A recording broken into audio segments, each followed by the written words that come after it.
जय हिंद, वंदे मातरम। साथियों, स्वागत है आप सभी का अपने इस चैनल उम्मा जी के ट्रिक में। आज का आपका क्लास होने वाला है बीएसएससी कार्यालय परिचारिका। मैं कहूंगा साथियों, आज का यह क्लास आपके एग्जाम के लिए वरदान साबित होगा साथियों, क्योंकि आज के इस क्लास में हम लोग ऐसे प्रश्नों को कवर करेंगे साथियों, जो कि सीधे आपके बीएसएससी कार्यालय परिचारी के एग्जाम में हूबहू ऐसा ही प्रश्न देखने को मिलेगा। मैं कहूंगा साथियों, अगर आप बीएसएससी कार्यालय परिचारी में एक सीट पक्की करना चाहते हो, सिलेक्शन लेना चाहते हो, तो आज के इस क्लास को आप रट जाओ साथियों। यहां से प्रश्न आपके एग्जाम में देखने को मिलेगा। तो आज का आपका पहला प्रश्न है साथियों, बिहार के किस जिला में अब्रक या इसको माइका भी बोला जाता है, अब्रक का मुख्य भंडार कहाँ पाया जाता है? बताइएगा, अब्रक का बिहार में किस किस जिला में मुख्य भंडार पाया गया है? तो आप याद रखिएगा, इसका मुख्य भंडार गया में भी है, नवादा में भी है, मुंगेर में भी है। यानी यहाँ पर सभी ऑप्शन आपका क्या हो जाएगा? बिल्कुल राइट हो जाएगा, जो सीधे आपके एग्जाम में आने वाला सवाल है। अगर आपके एग्जाम में पूछा जाएगा साथियों अब्रक वाला कि अब्रक सबसे ज्यादा किस जिला में होता है या इसका मुख्य भंडार कहां कहां मिला है, याद रखिएगा, गया में भी इसका मुख्य भंडार मिला है, नवादा में भी मिला है, मुंगेर में भी मिला है। ठीक है ना, यहां से कवर कीजिएगा। या कभी कभी पूछता है सबसे ज्यादा खाद का निर्माण कहां होता है? जो आपका खाद होता है, जो किसान अपने खेत में डालता है, उसका निर्माण सबसे ज्यादा किस जिला में होता है साथियों? ये वाला जो सवाल है आपके बीएसएससी कार्यालय परिचारी में पूछा गया है। खाद का निर्माण सबसे ज्यादा किस जिला में होता है? तो याद रखिएगा, ये आपका बरौनी जिला में होता है। किस जिला में होता है साथियों? बरौनी जिला में होता है। मुंगेर की बात करेंगे तो मुंगेर में सबसे ज्यादा सिगरेट एवं बंदूक का निर्माण होता है। सबसे ज्यादा सिगरेट एवं बंदूक कहां बनता है साथियों? तो मुंगेर में बनता है, याद रखिएगा, जो कि सीधे आपके बीएसएससी कार्यालय परिचारी के एग्जाम में आने वाला सवाल है। मैं कहूंगा साथियों, आज के इस क्लास में आपको ऐसा सवाल बताएंगे जो सीधे एग्जाम में आएगा। 2 नंबर सवाल है साथियों, भारतीय संविधान के किस अनुच्छेद के तहत राज्य में राज्य परिषद बोर्ड ऑफ रेवेन्यू का गठन किया गया था? बताइएगा, भारतीय संविधान के किस अनुच्छेद के तहत राज्यों का राज्य परिषद बोर्ड ऑफ रेवेन्यू का गठन किया गया था? बताइएगा साथियों, एकदम इंपॉर्टेंट लेवल का सवाल है, जो कि सीधे आपकी एग्जाम में पूछा जाएगा साथियों। तो आपका जवाब आना चाहिए बिल्कुल राइट आंसर आप लोग का आ रहा है। जो राजस्व भूमि परिषद का गठन किया गया था, यह भूमि सुधार के लिए किया गया था। इसका गठन किस लिए किया गया था साथियों? तो भूमि सुधार के लिए किया गया था। सी ऑप्शन आपका क्या हो जाएगा? बिल्कुल राइट हो जाएगा, जो सीधे आपकी एग्जाम में पूछा जाने वाला सवाल है साथियों। अगर आप इसको अच्छे से कवर कर लेते हो, आपका 1 नंबर यहां पर आसानी से क्लियर हो जाएगा, जो सीधे आपकी एग्जाम में पूछा जाएगा। कवर कीजिएगा, भारतीय संविधान के किस अनुच्छेद के तहत राज्यों में राज्य परिषद का गठन किया गया है साथियों? राज्य भूमि सुधार के लिए राज्य परिषद का गठन किया गया। एकदम इंपॉर्टेंट है, जो कि सीधे बीएसएससी कार्यालय परिचारी में पूछा जाएगा। अगला नंबर सवाल है साथियों, हाल ही में चर्चा में रहा कांवड़ झील पक्षी अभयारण्य बिहार के किस जिला में स्थित है? बताइएगा कि हाल ही में चर्चा में रहा कांवड़ झील पक्षी अभयारण्य बिहार के किस जिला में स्थित है साथियों?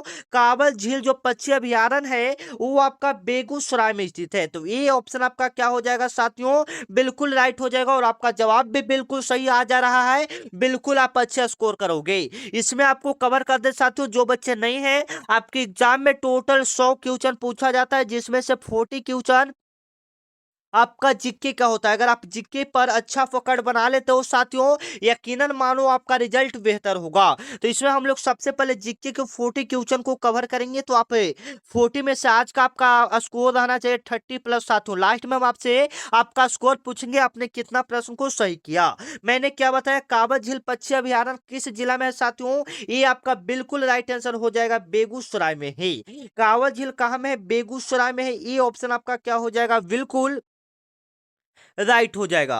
अगला नंबर सवाल है साथियों, 1857 के विद्रोह के दौरान एकदम इंपॉर्टेंट सवाल है। 1857 के विद्रोह के दौरान अंग्रेजों के खिलाफ बिहार में छापामार युद्ध किसने शुरू किया था? मैं आपको पहले क्लियर कर दूं, 1857 युद्ध से आपके एग्जाम में 1 से 2 प्रश्न हर साल पूछा जाता है।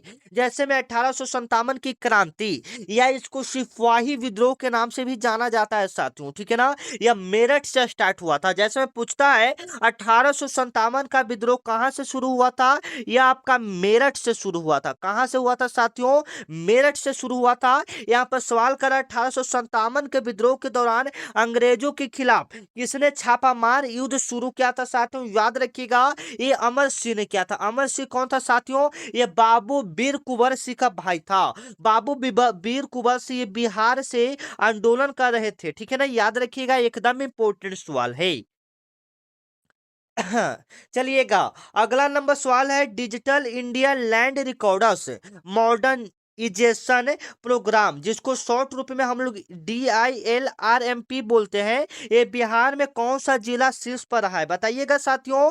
Digital India land recorders modernisation programme Bihar के कौन सा जिला के शीर्ष पर है? देखिए टफ लेवल का सवाल है साथियों, और ऐसा एक सवाल आपके BSSC कार्यालय परिचारी में हर बार पूछा जाता है, ठीक है ना। जिस लेवल का सवाल आपके एग्जाम में पूछा जाता है, सेम उसी लेवल का आपको क्लास करवा रहे हैं, ठीक है। तो इसका जवाब आना चाहिए, बिल्कुल राइट आंसर आ रहा है। ये जो बिहार के कौन सा जिला के शीर्ष पर है? जहानाबाद। देखिए बिहार का एक छोटा सा जिला का यहाँ पर जीके दिया हुआ है बाबू, और आपके एग्जाम में भी पूछा जाएगा। तो एक बार अपना अपना जिला कमेंट कर दीजिएगा साथियों, आप लोग कौन सा डिस्ट्रिक्ट से हैं। जैसे मैं जहानाबाद डिस्ट्रिक्ट से, काफी सारे बच्चे मेरे वीडियो को देखते हैं, क्योंकि पिछली वीडियो में जहानाबाद बच्चों का दबदबा बहुत ज्यादा था। मैंने कमेंट करने के लिए बोला था, तो जहानाबाद बच्चे का न जाने 200 से 300 बच्चों का कमेंट आया था कि हम सब जहानाबाद से हैं। तो आज आप पता चलना चाहिए कि आप लोग कौन कौन से जिला से मेरे वीडियो को कवर करें, एक बार कमेंट में जरूर बताइएगा, ठीक है ना। चलिए, ताकि मैं देख पाऊं कि किसका संख्या ज्यादा है साथियों, आप लोग कहां कहां से मेरे वीडियो को देखते हैं, ठीक है ना। चलिए, अगला नंबर सवाल है साथियों, निम्नलिखित में से कौन सा नदी पंचनद का हिस्सा नहीं है? पंचनद का हिस्सा नहीं है, कौन सा नदी है नहीं साथियों, तो कवर करेंगे। जैसे में रावी नदी आपका पंचनद का हिस्सा है, चिनाब आपका पंचनद का हिस्सा है, झेलम आपका पंचनद का हिस्सा है, लेकिन सिंधु नदी आपका पंचनद का हिस्सा नहीं है। तो यहाँ पर सी ऑप्शन आपका क्या हो जाएगा साथियों? बिल्कुल करेक्ट हो जाएगा, जो कि सीधे आपकी एग्जाम में पूछा जाने वाला है कि पंचनद का हिस्सा नहीं, तो सिंधु नदी पंचनद का हिस्सा नहीं है। अगला नंबर सवाल को करेंगे, मखदूम कुंड बिहार के किस स्थान पर स्थित है? कवर करेंगे साथियों, मखदूम कुंड बिहार के किस स्थान पर स्थित है? तो ये राजगीर में स्थित है। ये आपका कहाँ में साथियों स्थित है?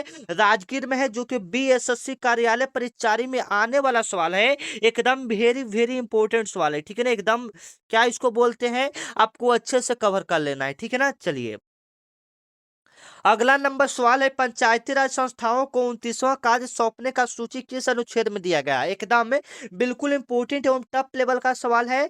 पंचायती राज संस्थाओं को 29 कार्य सौंपने का सूची किस अनुच्छेद में दिया गया है साथियों? एकदम इंपोर्टेंट है, याद रखिएगा, अनुच्छेद 243 एक जी आपका अनुच्छेद है, उसमें आपका 29वां कार्य सौंपने का सूची दिया गया है, ठीक है ना। आपको कवर कर दे साथियों, संविधान से जो भी प्रश्न पूछा जाता है उसमें अनुच्छेद से सबसे ज्यादा प्रश्न पूछा जाता है, ठीक है ना। चलिए, अगला नंबर सवाल है, बिहार सोशलिस्ट पार्टी 1931, यहाँ पर आपका सबसे पहले आपको कवर होना चाहिए साथियों, बिहार सोशलिस्ट पार्टी का गठन कब हुआ था? तो 1931 ईस्वी में हुआ था। यहाँ से पहले एक क्वेश्चन आपका कवर हो गया साथियों, बिहार सोशलिस्ट पार्टी का गठन 1931 ईस्वी में हुआ था। इसका मुख्य भूमिका क्या था? बताइएगा, इसका मुख्य भूमिका क्या था साथियों? इसका मुख्य भूमिका किसका किसका रहा है? तो कवर कीजिएगा। जयप्रकाश नारायण ने इस पार्टी में महत्वपूर्ण योगदान दिया था, एवं फूलन प्रसाद वर्मा ने दिया था। यानी अर्थात ए और बी क्या हो जाएगा साथियों? दोनों हो जाएगा। जयप्रकाश नारायण से भी आपके एग्जाम में बहुत सारे सवाल पूछे जाते हैं। जैसे में कवर कीजिएगा, सबसे पहले कवर कीजिएगा जयप्रकाश नारायण से, छात्र आंदोलन किसने किया था? बताइएगा साथियों, छात्र आंदोलन किसने किया था? छात्र आंदोलन किसने किया था? तो ये आपका जयप्रकाश नारायण ने ही किया था, और ये आपके एग्जाम में पूछा जाता है साथियों कि जयप्रकाश नारायण ने कौन सा आंदोलन किया था? तो छात्र आंदोलन किया था। कब किया था साथियों? 1974 ईस्वी में आपका छात्र आंदोलन जयप्रकाश नारायण के द्वारा किया गया था। याद रखिएगा, एकदम इंपॉर्टेंट है, जो कि सीधे बीएसएससी कार्यालय परिचारी में पूछा जाएगा। और यहाँ पर पूछा जाता है, संपूर्ण क्रांति का नारा किसने दिया था? संपूर्ण क्रांति का नारा किसने दिया था साथियों? जयप्रकाश नारायण ने दिया था। अगला नंबर सवाल है साथियों, 10 नंबर आपका सवाल है, global gender gap report. Global जैसे करंट अफेयर अपडेट पर है, ठीक है ना। ग्लोबल जेंडर गैप रिपोर्ट 2025-26 के अनुसार भारत का रैंकिंग क्या है? बताइएगा। ग्लोबल जेंडर गैप रिपोर्ट एक सरकार के द्वारा यह रिपोर्ट तैयार किया जाता है, उसके तहत भारत का रैंकिंग क्या है? भारत कौन सा नंबर पर है साथियों? एकदम इंपॉर्टेंट है, यह करंट अफेयर्स का सवाल है, जो कि आपके एग्जाम में पूछा जाएगा। कवर कीजिएगा, 129वां हो जाएगा। क्या हो जाएगा साथियों? 129वां हो जाएगा। बी ऑप्शन आपका क्या हो जाएगा? बिल्कुल राइट हो जाएगा, जो कि सीधे आपकी एग्जाम में पूछा जाने वाला सवाल है साथियों। मैं कहूंगा साथियों, अगर आप बीएसएससी कार्यालय परिचारी में सिलेक्शन लेना चाहते हैं, तो आप इस चैनल को सब्सक्राइब कर लीजिएगा, ठीक है। क्यों सब्सक्राइब करना है साथियों? क्योंकि आपके जैसे यहाँ पर बहुत सारे ऐसे प्यारे बच्चे हैं जो 50,000 से ज्यादा जुड़कर इस चैनल से तैयारी कर रहे हैं, ठीक है ना। और वो सब समझ सकते हैं, अगर 50,000 बच्चे यहाँ पर जुड़े हैं, तो आप समझ सकते हैं कि यह क्लास आपके लिए कितना इंपॉर्टेंट है, यहाँ पर तैयारी आपको कैसे करवाई जाती है, ठीक है ना। 50,000 बच्चों का जुड़ने का मतलब है, यह बच्चों का प्यार है, यहाँ पर पढ़ाई उनको अच्छा लग रहा है, यहाँ पर सिलेक्शन होता है, इसलिए 50,000 बच्चों का यहाँ पर क्या साथियों? भरोसा है। तो आज से आप भी चैनल को सब्सक्राइब कर लीजिएगा, ठीक है ना। क्योंकि अगर आप डेली क्लास करना चाहते हैं, साथ में आरआरबी रेलवे ग्रुप डी का क्लास करना चाहते हैं साथियों, तो यह महत्वपूर्ण क्लास है, जो कि आपको डेली क्लास करवाएंगे। तो यहाँ पर आपका हो गया साथियों, क्या हो गया? 129वां रैंक। अगला नंबर सवाल चलते हैं साथियों कि नियंत्रण एवं महालेखक परीक्षक, जिसको शॉर्ट में सीएजी बोलते हैं, भारत के नियंत्रण एवं महालेखक परीक्षक सीएजी का कार्यकाल कितने वर्ष का होता है? सबसे पहले आपको समझा दें साथियों, नियंत्रण एवं महालेखक परीक्षा का जो नियुक्ति होता है, वह प्रेसिडेंट जी करते हैं। उसका नियुक्ति कौन करता है साथियों? उसका नियुक्ति कौन करता है? प्रेसिडेंट जी करते हैं। उसका कार्यकाल कितने वर्षों का होता है साथियों? तो उसका कार्यकाल जो होता है, वह 6 वर्षों से 65 वर्ष के वायु तक होता है। उसका कार्यकाल जैसे में 6 वर्षों का उसका कार्यकाल होता है, ठीक है ना। और 35 वर्ष के आयु तक होता है। 65 वर्ष के बाद आपको रिटायर कर दिया जाएगा, मतलब 6 वर्षों का आपका कार्यकाल रहेगा। और उसके बाद अगर आपका उम्र 65 साल हो जाता है, तो आप इस सेवा के लिए मौका नहीं दे सकते, फिर आपको इस पद से आप ऑटोमेटिक रिटायर कर दिया जाएगा, ठीक है ना। चलिए, अगला नंबर सवाल है साथियों, फणीश्वर नाथ रेणु। फणीश्वर नाथ रेणु का जन्म बिहार के किस जिला में हुआ था? एकदम इंपॉर्टेंट है, जो कि सीधे बीएसएससी कार्यालय परिचारी में पूछा जाएगा। कवर कीजिएगा, फणीश्वर नाथ रेणु का जन्म कब हुआ था? सॉरी, कहाँ में हुआ था? तो अररिया में हुआ था। कहाँ में हुआ था साथियों? अररिया में हुआ था, याद कीजिएगा। और अभी तक मेरे व्हाट्सएप ग्रुप को आप लोग ज्वाइन नहीं किए साथियों, यह मेरा व्हाट्सएप, एक मिनट, आपको स्क्रीन पर एक मेरा व्हाट्सअप नंबर दिख रहा है, ठीक है ना। इस पर आपको बीएसएससी लिखकर मैसेज करना है। इसके बाद मेरे तरफ से एक व्हाट्सएप ग्रुप का लिंक किया जाएगा साथियों, उस पर क्लिक करेंगे तो आप व्हाट्सएप ग्रुप को क्या कर लेंगे? ज्वाइन कर लेंगे, ठीक है ना। तो अररिया उसका राइट आंसर हो गया। फणीश्वर नाथ रेणु का जन्म अररिया में हुआ था। अगला नंबर सवाल है साथियों, प्रकाश संश्लेषण की प्रक्रिया में हील अभिक्रिया कहाँ संपन्न होती है? बताइएगा, प्रकाश संश्लेषण की प्रक्रिया में हील अभिक्रिया कहाँ संपन्न होती है साथियों? एकदम इंपॉर्टेंट है, यह माइटोकॉन्ड्रिया में संपन्न होता है। सी ऑप्शन आपका क्या हो जाएगा साथियों? बिल्कुल राइट हो जाएगा। प्रकाश संश्लेषण की प्रक्रिया में हील अभिक्रिया कहाँ संपन्न होती है? तो माइटोकॉन्ड्रिया में संपन्न होती है।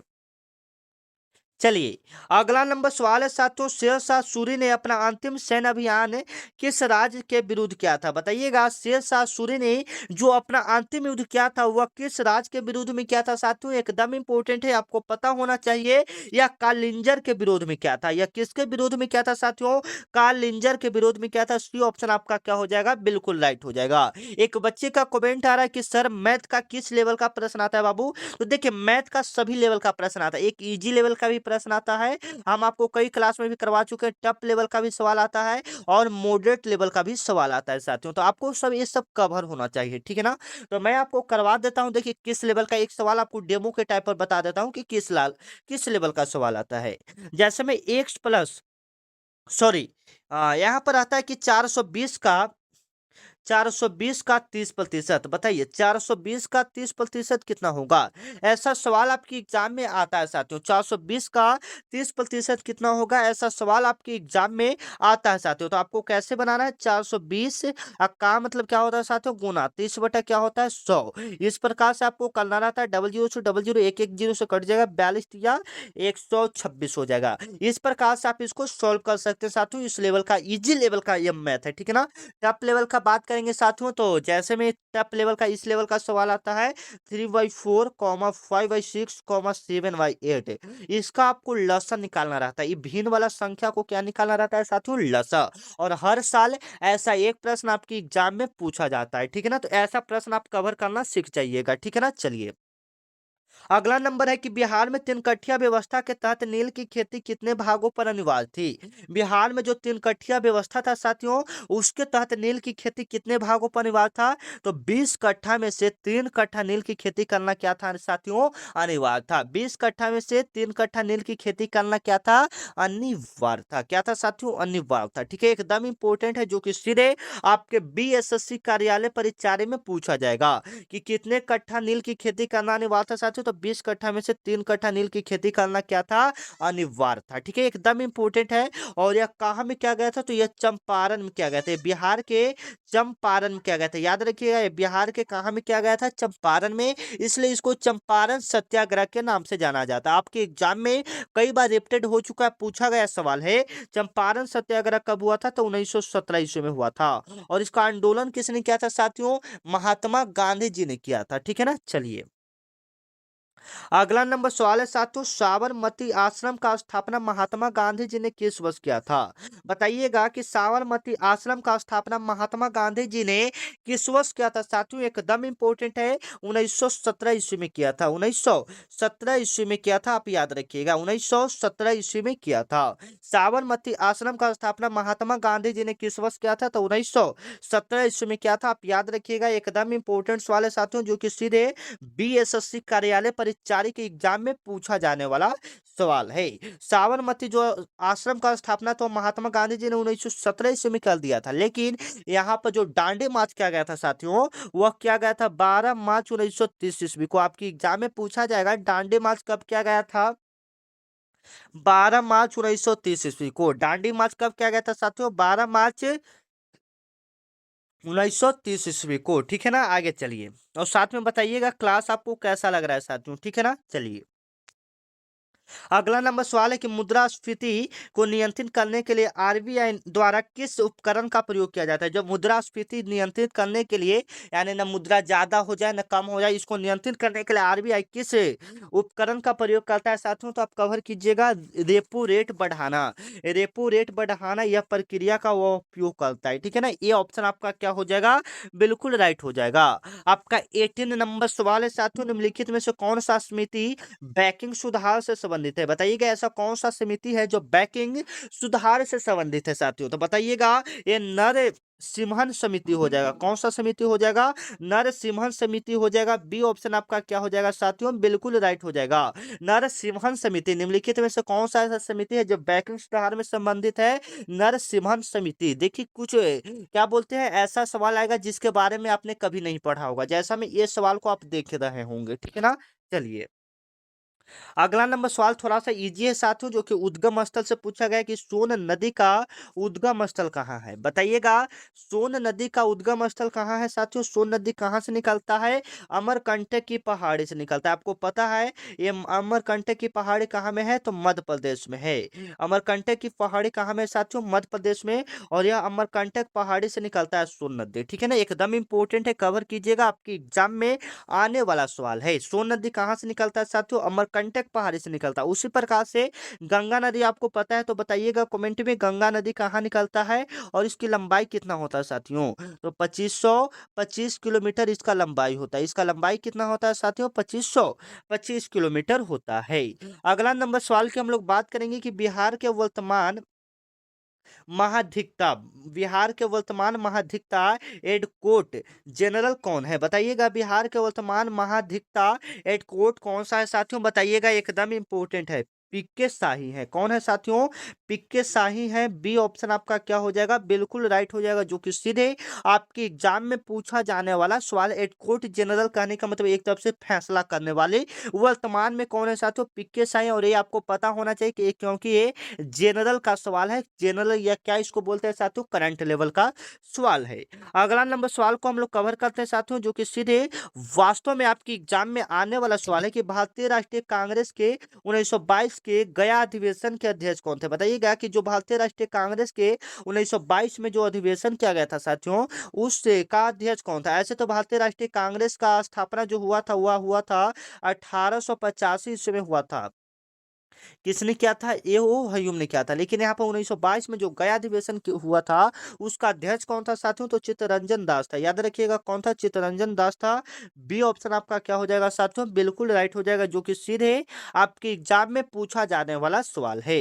अगला लेवल का सवाल की बात करेंगे साथियों, ओजोन परत वायुमंडल के किस परत में पाई जाती है? बताइएगा, जो ओजोन परत है यह वायुमंडल के किस परत में पाया जाता है? तो समताप मंडल में पाया जाता है। बी ऑप्शन आपका क्या हो जाएगा साथियों? बिल्कुल राइट हो जाएगा, जो कि सीधे आपके बीएसएससी कार्यालय परिचारी के एग्जाम में पूछा जाने वाला सवाल है। ओजोन परत वायुमंडल के किस परत में पाई जाती है? तो समताप मंडल में पाई जाते हैं। बी ऑप्शन आपका क्या हो जाएगा? बिल्कुल राइट हो जाएगा। चलिए, अगला नंबर सवाल है कि संविधान का अनुच्छेद 360 किससे संबंधित है? संविधान का अनुच्छेद 360 किससे संबंधित है साथियों? तो आप कवर कीजिएगा। यह वित्तीय पातकाल से संबंधित है। या किससे संबंधित है? वित्तीय पातकाल से संबंधित है। अनुच्छेद 356, अनुच्छेद जो 356 है यह राष्ट्रीय आपातकाल से संबंधित है। ठीक है ना, ये सब याद रखिएगा। ये सब आपकी एग्जाम के लिए काफी इंपोर्टेंट है। आपकी एग्जाम में ये सारे पूछे जाने वाले सवाल हैं। अगला नंबर है कि नालंदा विश्वविद्यालय को किसने नष्ट किया था? ये वाला सवाल मैं आपको कई बार करवा चुका हूं साथियों। 24 नंबर, नालंदा विश्वविद्यालय को किसने नष्ट किया था? इसका जवाब आना चाहिए साथियों। बिल्कुल राइट आंसर आ रहा है, बख्तियार खिलजी ने किया था। सी ऑप्शन आपका क्या हो जाएगा? बिल्कुल राइट हो जाएगा, बख्तियार खिलजी ने नालंदा विश्वविद्यालय को क्या किया था? नष्ट किया था। अगला नंबर सवाल है कि प्रकाश का चाल सबसे अधिक किस माध्यम में होता है? बताइएगा, प्रकाश की चाल सबसे अधिक किस माध्यम में होता है साथियों? एकदम इंपॉर्टेंट है, बताइएगा। या वैक्यूम यानी निर्वात में प्रकाश की चाल सबसे अधिक होती है। सी ऑप्शन आपका क्या हो जाएगा? बिल्कुल राइट हो जाएगा, जो कि सीधे आपके बीएसएससी कार्यालय परिचारी के एग्जाम में आने वाला सवाल है। आप पूछेगा कि प्रकाश की चाल निर्वात में कितना होता है साथियों? तो 3 × 10⁸ ये मीटर में हम क्लियर करें, मीटर प्रति सेकेंड। अगर किलोमीटर की बात रहेगा तो 3 लाख किलोमीटर प्रति सेकेंड। चलिए, अगला नंबर सवाल है साथियों, बिहार का राजकीय पक्षी कौन सा है? ये बिल्कुल इजी लेवल का सवाल है साथियों, और आपको पता भी होना चाहिए। बिहार का जो राजकीय वृक्ष है, इसका जवाब क्या होना चाहिए? 26 नंबर का आपका जवाब कमेंट में आना चाहिए। बिहार का राजकीय वृक्ष कौन सा? फटाफट कमेंट में दीजिएगा साथियों। बिल्कुल राइट आंसर आप लोग को आ रहा है। जैसे यहाँ पर हम 4-5 बच्चे का नाम देख पा रहे हैं, बिल्कुल अच्छे जवाब आपका आ रहा है। बी ऑप्शन आप लोग भी अपना दीजिए, कौन सा सही होता है। ठीक है ना, चलिए। भीम बांध वन जीव अभयारण्य बिहार के किस जिला में है साथियों? बताइएगा, भीम बांध वन जीव अभयारण्य बिहार के किस जिला में है साथियों? बिल्कुल राइट आंसर है, यह आपका मुंगेर में है। ये आपका कहाँ में है? मुंगेर में है, याद रखिएगा, एकदम इंपॉर्टेंट सवाल है। अगला नंबर साथियों, विश्व आर्द्र भूमि दिवस वर्ल्ड वेंटल डे कब मनाया जाता है? विश्व आर्द्र भूमि दिवस कब मनाया जाता है साथियों? एकदम 28 नंबर इंपॉर्टेंट सवाल है। तो ये आपका 2 फरवरी को मनाया जाता है। ये आपका कब मनाया जाता है साथियों? 2 फरवरी को मनाया जाता है। ये आपका कब मनाया जाता है साथियों? 2 फरवरी को मनाया जाता है। ठीक है ना, 2 फरवरी को मनाया जाता है, याद रखिएगा। एकदम इंपॉर्टेंट है, जो कि सीधे आपकी एग्जाम में पूछा जाने वाला सवाल है। अगला नंबर सवाल है साथियों कि भारत में पहली वंदे भारत एक्सप्रेस किन 2 शहरों के बीच चली थी? ठीक है, काफी इंपॉर्टेंट है, जो कि सीधे आपकी एग्जाम में आने वाला सवाल है। ठीक है ना, भारत में पहली वंदे भारत एक्सप्रेस किन 2 शहरों के बीच चली थी साथियों? बताइएगा। यह दिल्ली और वाराणसी के बीच चली थी। ए ऑप्शन आपका क्या हो जाएगा साथियों? बिल्कुल राइट हो जाएगा, जो कि सीधे आपके एग्जाम में आने वाला सवाल है। अगला नंबर सवाल की बात करेंगे साथियों, कोस्का का आत्मघात का थैली किसे कहा जाता है? बताइएगा, कोस्का के सुसाइड बैग यानी आत्मघात का थैली किन्हें कहा जाता है साथियों? एकदम इंपॉर्टेंट है। तो कोस्का के आत्मघात का थैली हम लोग लाइसोसोम को कहते हैं। किसको कहते हैं साथियों? लाइसोसोम को कहते हैं। बी ऑप्शन आपका क्या हो जाएगा? बिल्कुल राइट हो जाएगा साथियों, जो कि सीधे आपकी एग्जाम में आने वाला सवाल है। ठीक है ना, चलिए अगला नंबर सवाल है साथियों, बिहार विधान परिषद में सदस्यों की कुल संख्या कितनी है? बिहार विधान परिषद में सदस्यों की कुल संख्या कितना है साथियों? याद रखिएगा टोटल 75 है। टोटल कितना है साथियों? 75 है, याद रखिएगा, जो कि सीधे आपकी एग्जाम में आने वाला सवाल है कि बिहार विधान परिषद में सदस्यों की कुल संख्या कितना है? 75 है। अगला नंबर सवाल कवर करेंगे साथियों, सत्यार्थ प्रकाश पुस्तक के लेखक कौन थे? बताइएगा सत्यार्थ प्रकाश पुस्तक के लेखक कौन थे साथियों? तो बिल्कुल इंपोर्टेंट है, सत्यार्थ प्रकाश पुस्तक के लेखक कौन है? स्वामी दयानंद सरस्वती है। याद रखिएगा कौन है साथियों? स्वामी दयानंद सरस्वती है। एकदम इंपोर्टेंट है, आपको पता होना चाहिए साथियों, एकदम क्या बोलते हैं, इंपोर्टेंट लेवल का सवाल है। चलिए अगला नंबर बात करेंगे, एशियाई विकास बैंक एडीबी का मुख्यालय कहाँ स्थित है? बताइएगा एडीबी का मुख्यालय कहाँ स्थित है साथियों? 33 नंबर एकदम इंपोर्टेंट सवाल है, बताइएगा 33 नंबर एकदम इंपोर्टेंट सवाल है साथियों। एशियाई विकास बैंक एडीबी का मुख्यालय कहाँ स्थित है साथियों? बताइए एडीबी का मुख्यालय आपका कहाँ हो जाएगा? बिल्कुल राइट आंसर आ रहा है साथियों, यह आपका मनीला में हो जाएगा। ये आपका कहाँ में हो जाएगा साथियों? मनीला में हो जाएगा। बी ऑप्शन इसका क्या हो जाएगा? बिल्कुल राइट हो जाएगा। अगला नंबर सवाल को कवर करेंगे साथियों, मानव शरीर की सबसे बड़ी ग्रंथि कौन सा है? बताइएगा मानव शरीर की सबसे बड़ी ग्रंथि कौन सा हो जाएगा साथियों? यकृत, या इसको हम लोग क्या बोलते हैं? लीवर बोलते हैं। बी ऑप्शन आपका क्या हो जाएगा? बिल्कुल राइट हो जाएगा। अगला नंबर सवाल है साथियों, गंडक नदी को नेपाल में किस नाम से जाना जाता है? बताइएगा 35 नंबर एकदम इंपोर्टेंट सवाल है, गंडक नदी को नेपाल में किस नाम से जानता है साथियों? नारायणी नदी को नाम से जानता है। ये ऑप्शन क्या हो जाएगा? बिल्कुल राइट हो जाएगा। गंडक नदी को नेपाल में किस नाम से जाना जाता है साथियों? नारायणी नदी के नाम से जाना जाता है। A option is the right answer. अगला नंबर सवाल है साथियों, बताइएगा लोकसभा के पहले अध्यक्ष कौन थे? एकदम वेरी वेरी इंपोर्टेंट सवाल है साथियों, लोकसभा के पहले अध्यक्ष कौन थे साथियों? तो याद रखिएगा लोकसभा के जो पहले अध्यक्ष हैं वो जीवी मावलंकर है। याद रखिएगा जीवी मावलंकर है। बी ऑप्शन आपका क्या हो जाएगा? बिल्कुल राइट हो जाएगा। लोकसभा के पहले अध्यक्ष कौन है साथियों? जीवी मावलंकर है। ठीक है ना, एकदम इंपोर्टेंट है। चलिए अगला नंबर सवाल है साथियों, 37 नंबर आपका सवाल है कि बिहार में स्वराज दल की शाखा का स्थापना किसने किया था? बताइएगा बिहार में स्वराज दल की शाखा का स्थापना किसने किया था साथियों? डॉक्टर श्री कृष्ण सिंह ने किया था। ये ऑप्शन आपका क्या हो जाएगा? बिल्कुल राइट हो जाएगा, जो कि सीधे आपके बीएसएससी कार्यालय परिचारी के एग्जाम में पूछा जाने वाला सवाल है। चलिए अगला नंबर सवाल को कवर करेंगे, विटामिन सी का रासायनिक नाम क्या होता है? बताइएगा साथियों एकदम टफ लेवल का सवाल है, विटामिन सी का रासायनिक नाम क्या होता है? तो एस्कॉर्बिक एसिड होता है। विटामिन सी का रासायनिक नाम क्या होता है साथियों? एस्कॉर्बिक अम्ल या एस्कॉर्बिक एसिड इसको बोलते हैं। बी ऑप्शन सी ऑप्शन क्या हो जाएगा? बी ऑप्शन क्या हो जाएगा? बिल्कुल राइट हो जाएगा। अगर विटामिन ए का पूछेगा तो रेटिनॉल कहते हैं, ठीक है ना। विटामिन बी को कैल्सीफ्लोर कहते हैं, ठीक है ना। इस सारे को कवर कीजिएगा, आपकी एग्जाम में आने वाला सवाल है। 39 नंबर सवाल है, भारत का पहला नगर निगम कहाँ स्थापित किया गया था? एकदम टफ लेवल का सवाल है साथियों, बताइएगा। तो ये आपका मद्रास में किया गया था, ठीक है ना। भारत का पहला नगर निगम कहाँ स्थापित किया गया था? मद्रास में। और पूछेगा बिहार में सबसे पहला नगर निगम कहाँ स्थापना किया गया था साथियों? तो ये आपका पटना में किया गया था। सबसे पहले बिहार में कहाँ किया गया था? पटना में किया गया था, याद रखिएगा। और ये देखिए मैं आपको कवर करवा दूं, जीके का तो आपको 40 क्वेश्चन पूछेगा ही साथियों, साथ में हिंदी का भी 30 क्वेश्चन। तो हिंदी थोड़ा इजी लेवल का रहता है, ठीक है ना। जैसे में मुहावरा हो गया, मुहावरा हो गया, उल्टा शब्द, ये सारे प्रश्न आपकी एग्जाम में पूछे जाते हैं, ठीक है ना। चलिए 14 नंबर क्वेश्चन को हम लोग कवर करते हैं साथियों, कि सार्क का जो नवीनतम सदस्य कौन सा देश बना है? कोई बच्चे बता सकें कि सार्क का नवीनतम सदस्य कौन बना है? एकदम नया नया कौन सा देश सदस्य बना है साथियों? तो देखिए सबसे पहले बात करेंगे, तो सार्क का जो स्थापना हुआ था वह हुआ था 1985 ईस्वी में। और इसका मुख्यालय कहाँ है साथियों? तो इसका मुख्यालय नेपाल की राजधानी काठमांडू में है। कहाँ में है इसका मुख्यालय? कहाँ में है साथियों? नेपाल की राजधानी कहाँ में है? काठमांडू में। सार्क का मुख्यालय कहाँ में है साथियों? 1900 मतलब इसका स्थापना 1985 में, इसका मुख्यालय काठमांडू में है। और इसका कौन सा देश नवीनतम बना है साथियों? तो याद रखिएगा अफगानिस्तान बना है। कौन सा देश बना है?